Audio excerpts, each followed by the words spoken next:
Okay, I want to set the scene for this video because this tour ended up being super cool, and you can genuinely hear my excitement for the boat. And I don't know, it might come off, as I'm watching it now, it might come off as salesy, but I didn't get paid anything for this. This is just my genuine excitement and my nerdiness on boats. I like good engineering and I like good design, and there's a lot of really cool design features.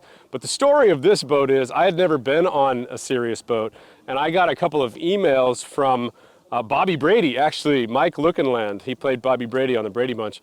And he's like, hey man, I just bought one of these. I'm a big fan of yours. You gotta see this boat. I really would love you to take a tour of this boat and let me know what you think.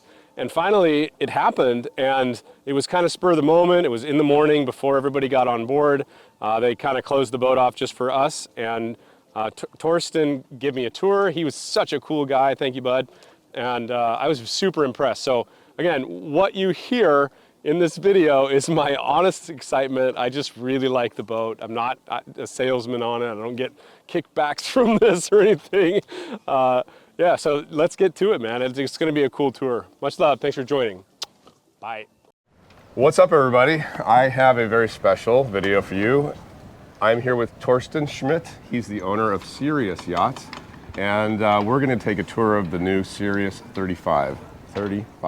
This boat is super popular. I keep hearing about it. I have not been on it yet. Yesterday they had a line out the door, and I think it's one of the most popular boats here. What were you thinking when you designed this boat, and when did it happen, and can you give me just a little synopsis? Yeah, well, Sirius Yachts is already 55 years going. We started in 1988 with Deck Saloon Yachts and found this is the way to go, and that's what we are doing since ever then. The 35 was a design which came out in 2010, so we are on hull number 85, 87 now. Yeah, those are the hull numbers you want. You don't want hull number 1. I've told you guys before. I could tell you it was good. Yeah, and the main thing was we had done a 32 and a 38 before, and the 32 was just on the brink to, you have to compromise on things, so we had 18 different interior versions on the 32, and we needed them. We were always trying to skip some of them, and then the next day a customer was sitting there explaining what he wants to do and what is important for him, and then we said, okay, then it's this version again. So in the 35, the idea was to find something which is as small as possible, but has everything what people want. So it's made to go around the world. Yeah, these boats always have been good sailing performer. So they have a deep forefoot, which goes 45 centimeters under the waterline, sharp angled in the front, so cutting the wave instead of going up and falling down. Then as we don't need aft cabins, we have a better solution. They are tying in at the back, so the boat have this hull shape rather than this hull shape. Okay. So if it heels, stay to forward direction, it's no hard work for the autopilot or for the helmsperson, and it's so much more comfort at sea. And is it single rudder or dual rudders? It's single rudder, unless you go for a swing keel, where you might end up with 3 rudders even. Oh, really? Yeah, we do 6 different keel versions on this hull. So okay. 2 different twin keels, which are most popular, 3 different fin keels, or a swing keel. Why is this double keels? What do you call those? Twin keels. Twin keels. Twin keels, yeah. Why is that so popular? Literally because it doesn't have much downsides. So they are asymmetric, towed in. So the moment you heel more than 7 degrees, which is nothing, you get lift to leeward. So you outperform tucking up to the wind to a fin keel. Really? Yep. You can point higher on this boat? Yep, no way. Yeah, I would never have thought that. Yeah. There are 2 different twin keels. One is only 4 feet. There you lose a little bit of drag to leeward again, so which kind of levels out. But if you go for the 5.5 foot twin keel, this is really the best performing. Oh, I want to go sailing on one. No, it's fun. It's really fun. It's really fun. Cool. You mind showing us? Yes. Can we hop aboard? Most welcome. Let me take off my boots here. Yeah. I like slip-on shoes for the boat show. Yeah. Makes it easy. Well, some of the important features you might see right away when you step on board, because you don't climb into our boats. It's a door to the transom, which I very much like that. closes up here. The door is not standing out, so if you're going back into a harbor, you don't have a fold-down transom, which might be damaged if a maneuver goes wrong. So you just open the door and you step in. So for children, dogs, elderly people, it's just perfect. And then there's another thing which you might see when you stand there. If you want to pass here, you might just take... Oh, no way. That's a great idea. Yeah, I love that. You might just take the wheel out of the way. Oh, I want that on my boat. Can you retrofit that? Yeah, you can retrofit it. Needs the right size of the cockpit. So in cockpit design as well, it's 55 years of experience. So we know exactly a cockpit can only have 3 sizes really. in the width, can only be 75 centimeters. Sorry, I'm from Europe. It's So okay. where you can brace yourself on the opposite bench. If not, it can only be 1.15 meters, where you can, with a bracing point in the middle, and everything bigger needs to have something which has something fixture in the middle. That's the reason this support is there, to hold yourself. And the best thing, if you just stay there, I just pass you the wheel. Oh, yes. And have a look forward. I am digging this, man. We can sail, we can see. So this is my view right here. Yeah, or through the windows like you would through spray hood. You could actually, this would be a really easy thing to single hand, because you got the cleats right here, right? Yeah, correct. And then you could toss your lines over, and you can drive from here. Oh, I love it. Yeah. So how does it feel to sit there? It feels really nice. This is nice. This is a great spot. I can put my foot here. I can put my foot here. The benches are curved. Oh, the benches are curved. Yeah, they're canted up just a little bit. You don't get that on Scandinavian ships, not anymore even. So, Yeah. and it's 45 centimeter high here. Yeah, I So really you like don't- the bulwarks. You don't need your elbows to sit. You can lean back. And the cockpit's very dry, right? You never get Yeah. any water that No, comes in from no, the no. front, right? There's the roof overhangs the front windows on about 45 centimeters. So every spray you might catch on the deck will be caught there. It's very, very seldom. But And then if it comes down here, it'll go away, because these are Yeah. so high. Yeah. This is called the cockpit combing, everyone. And if you sit yourself up here, right bang to the winch, Okay. this is my favorite steering position. Oh yeah, look at that. I really like the lifelines, the solid lifelines. I put those on my boat too as a retrofit, but they come on this one. Wow. Yeah, this feels very secure. I And can the steer. rudder is just in the right distance. And then even steering here, I like that it's not this steering on a huge wheel. Mm-hmm. It's just this wheel. Oh my gosh, you could even probably steer with your foot right here. Oh yeah, that's a nice spot. I think I found my favorite spot here. I've actually read about, well, I guess 9 books just sitting in them on different boats. I love to see on the lee side, look into the telltales. Okay, here's my test. I need you to hold the camera real quick. You're welcome. This is my test on every boat. I want to be able to lay down in the cockpit. This is my, oh, thank gosh. Oh, this is comfortable. It's like a little cocoon. It's over 2 meters, so Yeah. 7 foot. That passes my test. And Perfect. because we don't have this wheel, this big wheel, we don't have cutouts. It's just a bench which goes through. Oh, the lazarets are on pistons. That's nice that you put that in there. And they're big and deep. Wow, I love it. Most customers have 2 folding bikes, a rubber dinghy. All their toys. Yeah, you got to have your wing foiling gear And in as we there. don't need aft cabins, we have another one on the other side. I love this.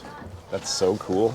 And this is nicely organized. Oh, and Comes- you can put your torpedo in here. This is actually their dinghy engine. Yeah, it's an e-propulsion, Oh, but yeah. that's a great idea. There's a socket to charge it, and then you have these holes for I like different that. cleaning, I spares, really like putting the things to grab. It puts the weight of the dinghy motor from the outside of the boat right into the inside the boat. It doesn't That's get it why- wet. and protects nobody it. sees it. I love it. Yeah, one of the things I saw when I looked on this boat is on a 35-foot boat, you hardly ever get these big seats in the back. So having 2 nice seating platforms in the back is very. I mean, that's the first thing I noticed. Well, they also have another proposal. If you have guests on board who are not that much into sailing, you get them out of the way under your feet while you're in a maneuver. Yeah. Just have them Just have don't touch have them anything. have a seat there. Just sit there, don't touch anything.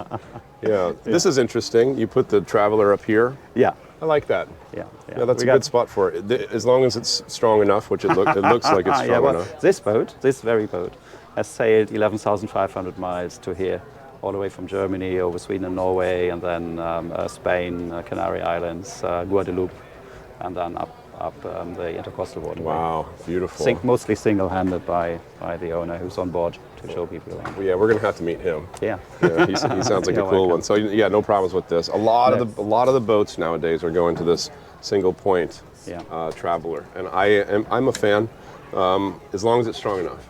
So like when you put this on a 70-foot boat and then you get into big seas, sometimes this can break.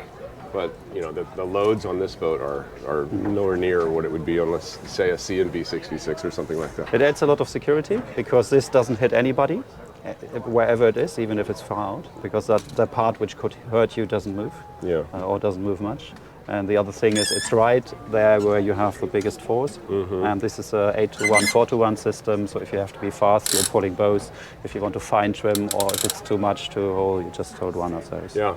It's a system which is on all the little racing boats in the last 15 years.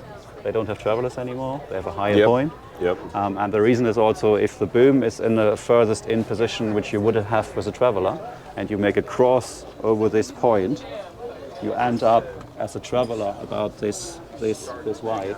So it has the same function than a traveler which is this wide. If you want to do wider, I see what you're saying. we do a cockpit arch, which actually comes out of here, goes over here, has a traveler on top.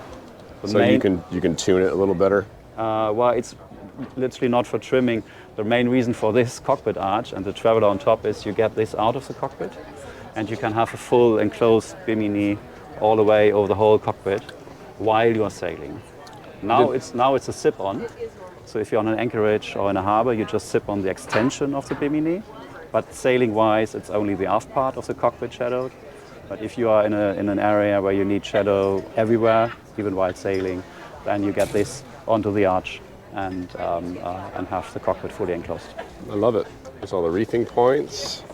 We've got slab reefing on this boat, which is my favorite if you've ever watched my channel. I prefer that over mast or boom furling.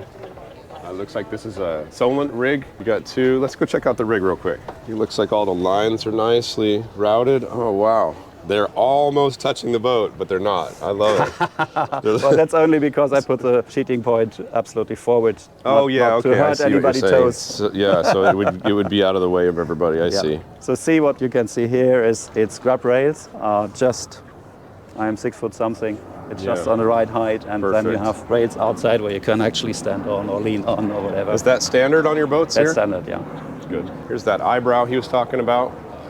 It sticks over the front of the boat a little bit. I like that look. I love the aesthetic of those on the boats. It just looks cool.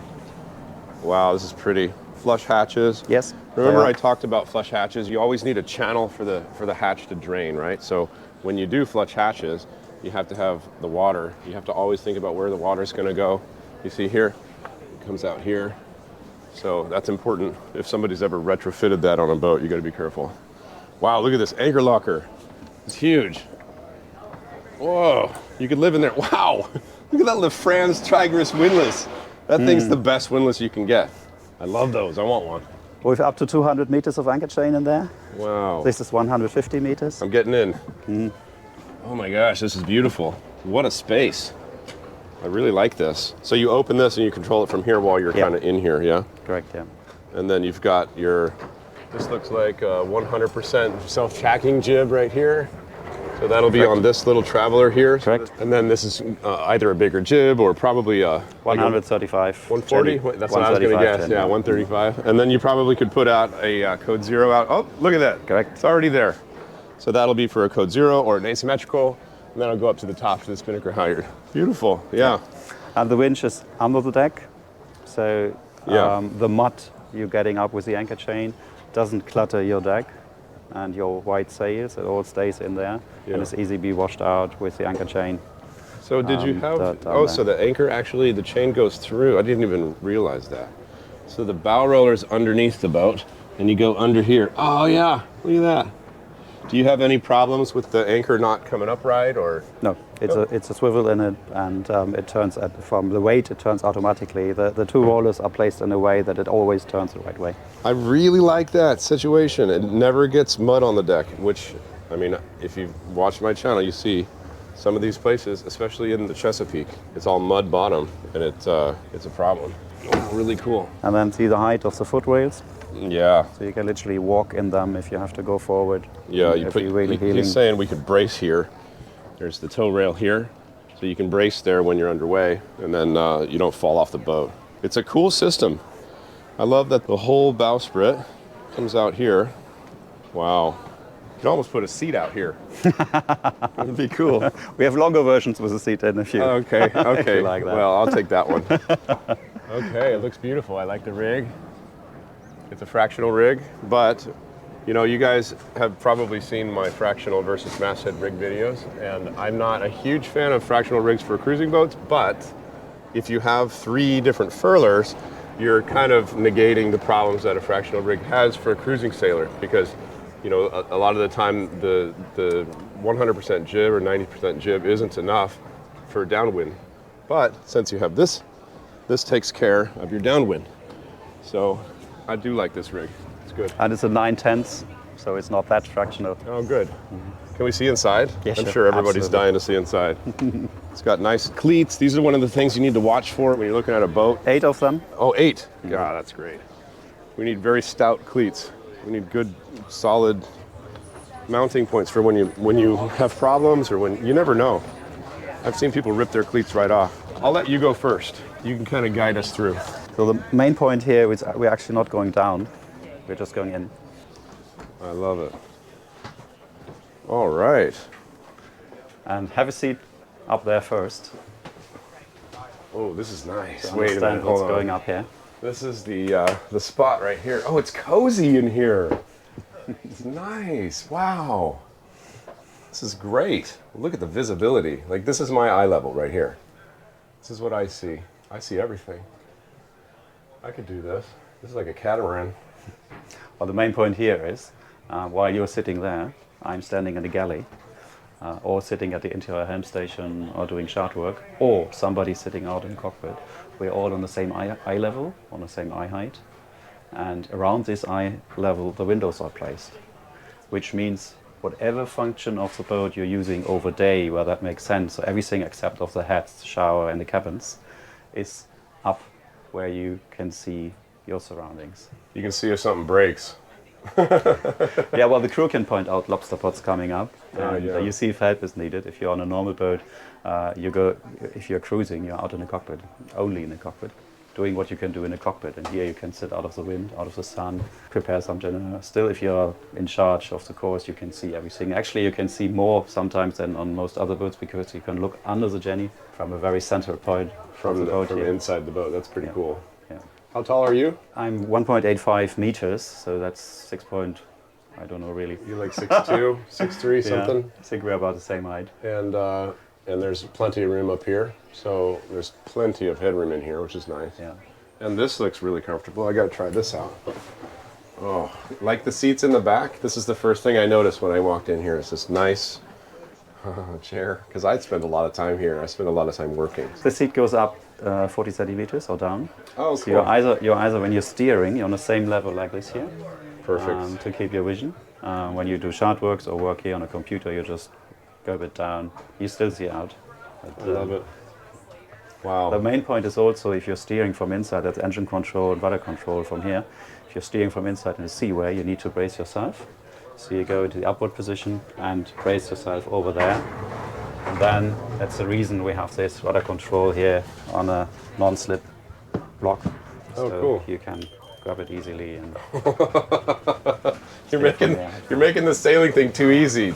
Look at this. I'm just gonna go make your course 210. Okay, we're done. We just turned the boat. You don't even have to go outside. there's one other thing I like to point out. If you just stay there, I'm closing the hatch here. You're still able to go in and out easily. But what I wanted to point out is just hear about the noise. Oh wow, that made a huge difference. Wow. Especially if you sail with family or people who are not that much into sailing.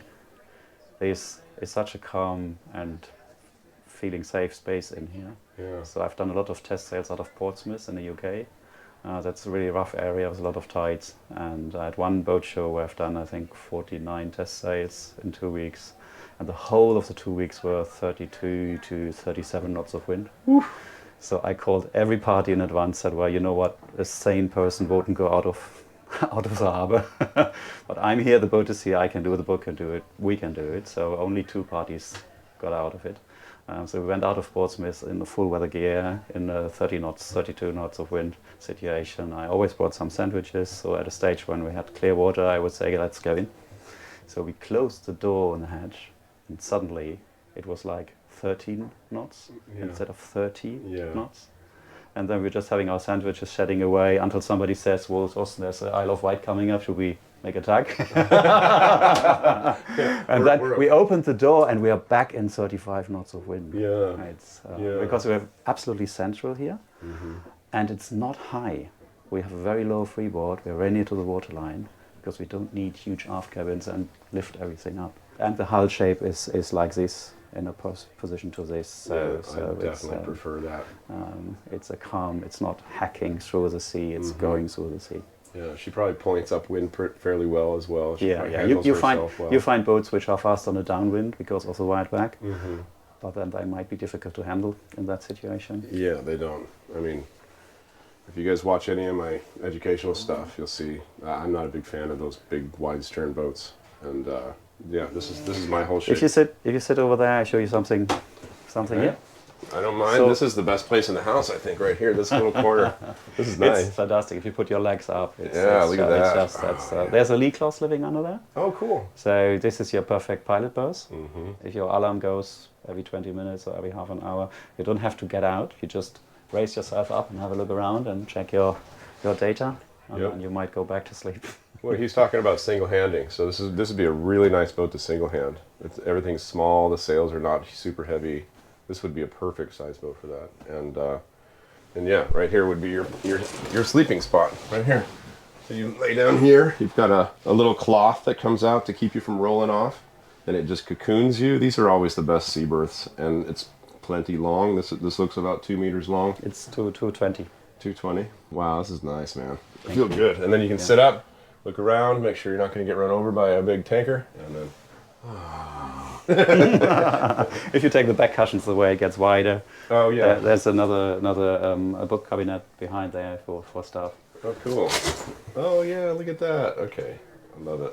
But what I was going to show you is if you come into the boat and you're soaking wet, or want to get rid of your oilies, you just have the oil spill locker directly at the entrance here. Oh, and that's access to the lazarette. Nope, it's a separate. That's just the oilskin locker. Really? So that takes your oilies, your life jackets, your rubber boots, everything. Perfect. And have a look. This goes all the way up to here. So it takes everything for a crew of 8. Oh, I love it. With no problem. Oh, what a good idea. So that's your wet locker right there, and it goes right into the hull, right into the bilge. And it's heated by the engine and ventilated to 3 sides. What a great idea. And it's bang at the entrance when you come in with the wet stuff. Well, I'm liking this boat more and more. I want to see the sleeping arrangements. Where do I lay down? Have a look forward. Oh my gosh.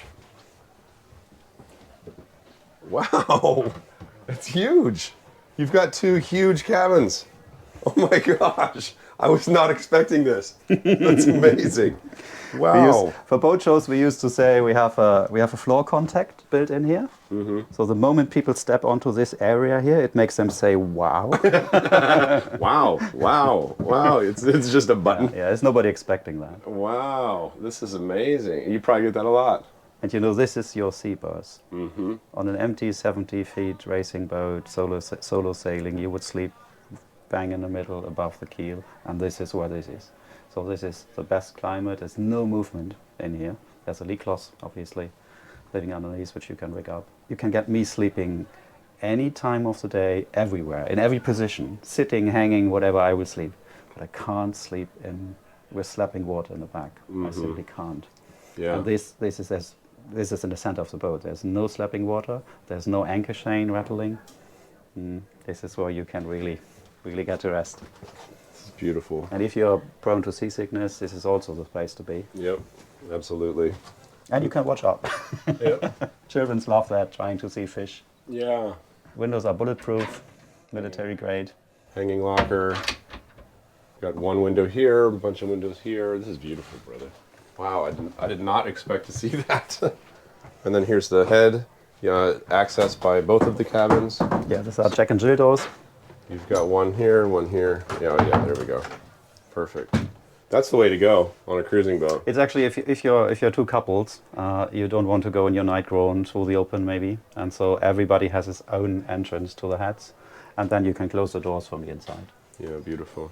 Keep your privacy. It's a nicely laid out. I mean, I have to say, it's very warm wood. I really like it.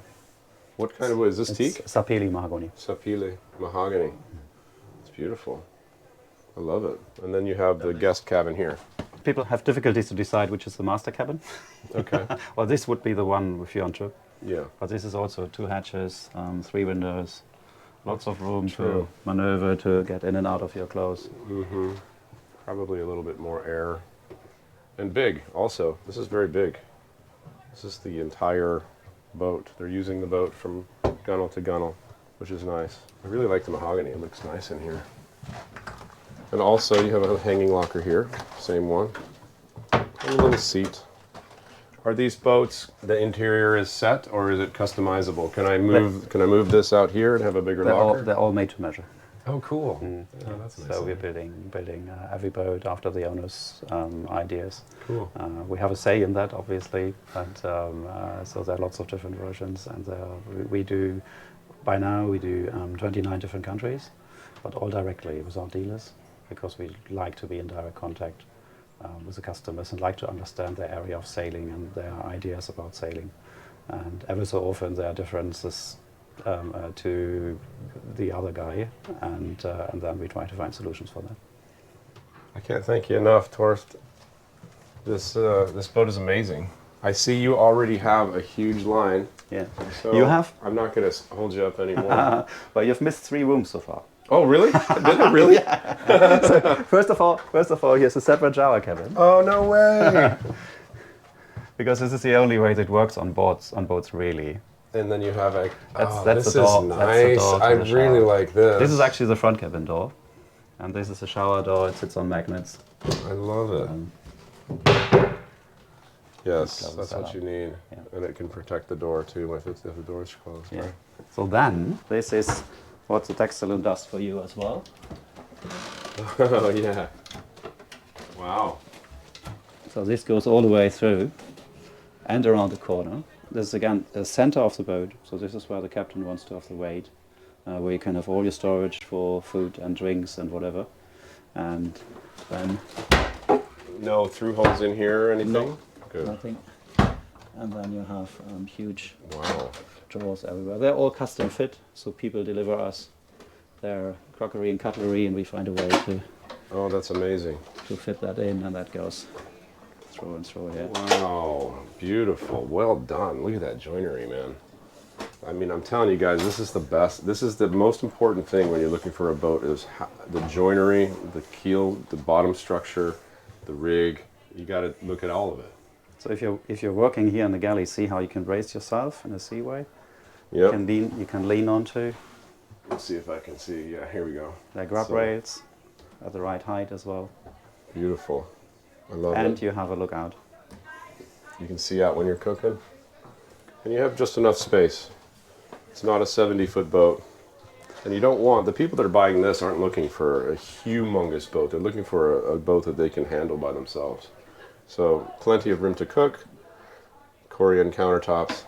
I just put Corian in my boat and I love this setup. This is called a fiddle. Nice fiddles here. You need that for an underway boat. Beautiful. And then you might want to see the workshop. Yeah, there's a workshop too. Are you serious? I am. How did I miss the workshop? Because it's kind of hidden, so have a look. This is your entrance to the workshop. Okay. You just fold that up, Oh my gosh. and this goes in here. And then you might want to step down. Yeah, absolutely. There's a step which is more comfy than it looks. Okay. And you can step and sit on a toolbox. Okay. Stepping on the toolbox. I'm going down. I'm gonna sit. Wow. Oh, there's a washing machine in here. It's a washer tumble dryer, actually. Cool. Wow, the wiring looks really nice. And then you've got a whole worktop, a vise. All of your electronics are in here. There's all your solar stuff, transformer, your multi-plus. There's a water maker. Yeah, I see a piece of it here. And then you've got all your breakers and all your boat shut-offs and everything down here. I love this. This is And amazing. this is also your quick exit to the engine. Right here. Yeah, correct. Can we see? Yeah, Do obviously. you mind if we pop it open real It quick? opens up, it opens up all the way, all around. Actually, you can get to it from 4 sides. Oh yeah, there we go. Yeah, so this part opens This goes too. up as well. Yeah. I'll just pop it open. Why Yep. not? We'll just see. You're welcome. See the whole kit and caboodle here since we're in here.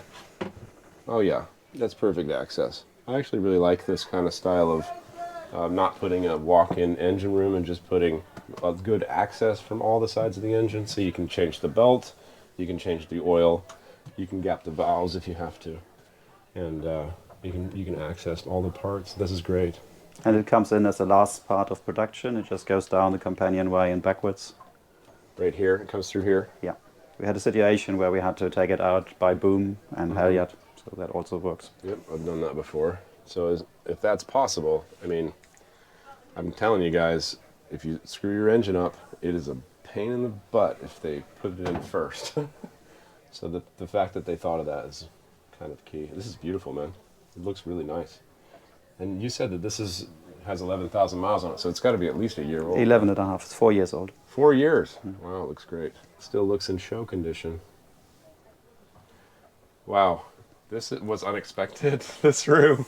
Very cool. I mean, having a room to do some work on your boat is so key. Everybody thinks that this is a waste when you're looking at it in the boat show, but having somewhere where you can bang on things and you can hold things and you can, this can hold something and then you can solder it back together, or you can have a sewing machine that you put on this and it has a stable platform for you to fix your sails or whatever. This is, wow, I'm impressed. Super cool. And we're on a 35 feet boat, which is only 11.2, I guess, wide. So. And it's not hard to get in and out. It's not hard to, like, these doors aren't super heavy or anything. What is the boat made out of? GRP. It's hand-up laid GRP with a vacuum-backed vinyl cell foam above the waterline for insulation. Oh, so it's solid glass below the waterline, Divinacell above the waterline, and the deck is also Divinacell? Yeah. Or really, the whole boat's foam? Yeah. Okay, so that means, just in case you do screw it up, or when you do screw it up, and you don't rebed something, or something starts leaking, it doesn't get into wood, and it doesn't ruin the wood of the boat. It's just foam. It's the best thing to have. I'm telling you, I had a foam boat, I had a plywood boat, I had a wood cord boat, even my Oyster, the deck on my Oyster is balsa core. And I had something get water intrusion in that balsa. Oh my God, ruined horrible amount of balsa. And Divinacell, that's the way to go. Yeah, and just hear about what's happening if you open the door again. See how popular this boat is? Look at all these people that are all waiting for a boat. Hi guys. Are you guys all waiting to see this boat? Yes! Are you excited? Can I have your autograph? Yes, sir, no problem. Sorry, I didn't mean to hold you guys up. Thank you. Oh, what an amazing boat. Thank you for the tour, my friend. This was wow. Wow is the word for the day for this one. I really appreciate the tour. Thank you, James. Nice meeting you. How does everybody get a hold of you? Well, I'm just here, and my business card is lying there. And actually, we keep a very low profile on that. So all my customers have my phone number. So what about if somebody's interested in seeing this boat? Where can they go? How do they get a hold of the Well, we have a lot of boats around the US by now and Canada. So just get in touch with us and we connect you with the customers. Or fly over into Hamburg and then you can see the yard, which is worth seeing because we're doing everything our own. We have a jetty with about 12 to 20 boats, all different equipment. So it's And what fantastic sizes to do you run. have? It's 35 and 40 feet. Okay. Yeah. All right, thank you very much. One more handshake. James, you're welcome. And now I got to get off of here because I'm gonna get stampeded. Look at all these people looking at this boat. I love it. This super boat at the show, huh? Thank you. I think you're gonna get some honors at this show, man. Thanks for the tour. You're welcome.